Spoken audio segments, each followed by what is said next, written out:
গত ম্যাচে যে ম্যাচটা হলো গত রাতে, আমার কিছু বলার নেই। টিম ইন্ডিয়ার দিক থেকে দেখতে গেলে কিন্তু ম্যাচটা ইজিলি জেতা ম্যাচ ছিল ওদের জন্য। একদম হাতের মুঠোর ম্যাচ ছিল, তারা কিন্তু বেরিয়ে গেল ম্যাচটা। কারণ দেখো, সব থেকে বড় কারণ যদি আমার কাছে জিজ্ঞাসা করো তাহলে আমি বলবো আর্শদীপ সিং। কারণ ছেলেটা যদি ওই সময় একটা বড় হিট না নিতে যেত, যদি সে যদি ডিফেন্সও করতো, কারণ 14 বলে মাত্র 1 রান বাকি ছিল। এমন সিচুয়েশান ছিল না যে তোমাকে এক বলে কিন্তু 1 রানই করতে হবে বা 1 বলে 6 রান করতে হবে, এরকম সিচুয়েশান কিন্তু ছিল না। অবস্থা ছিল 14 বলে মাত্র 1 রান দরকার। সেখানে সে কেন বাউন্ডারি মারতে গেল, কেন সে বড় শট খেলতে গেল, এটা কিন্তু আমার মাথায় এখনও ঢোকেনি। আমার মনে হয় যে কারণে ইন্ডিয়া ম্যাচটা হেরেছে ওই একটা শটের জন্যই।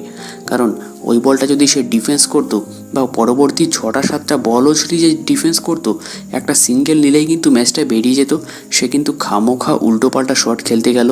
যেহেতু সে লাস্ট উইকেট ছিল তার, সেখানে ওই শটটা খেলা কোনো মানেই হয় না। আর যেহেতু টিমের মাত্র মাত্র 1 রান বাকি, সেখানে তো ওই সব শট খেলার কোনো প্রশ্নই উঠবে না। তো আমার তো মনে হয় আর্শদীপ সিংয়ের ওই শটটার জন্যই কিন্তু গত রাতে টিম ইন্ডিয়াকে হারতে হলো। তবে তোমাদের কি মনে হয় ভিডিও নিচে অবশ্যই কমেন্টে জানিও। একটা সময় মনে হচ্ছিল টিম ইন্ডিয়া ইজিলি ম্যাচটা বের করে নেবে, কিন্তু শ্রীলঙ্কা দুর্দান্ত ফাইট ব্যাক দিয়েছে এবং ম্যাচটা ড্র করে নিয়েছে। এবার টিম ইন্ডিয়ার দিক থেকে দেখতে গেলে কিন্তু শ্রীলঙ্কার সঙ্গে ড্র করা মানে ম্যাচটা হেরে যাওয়া।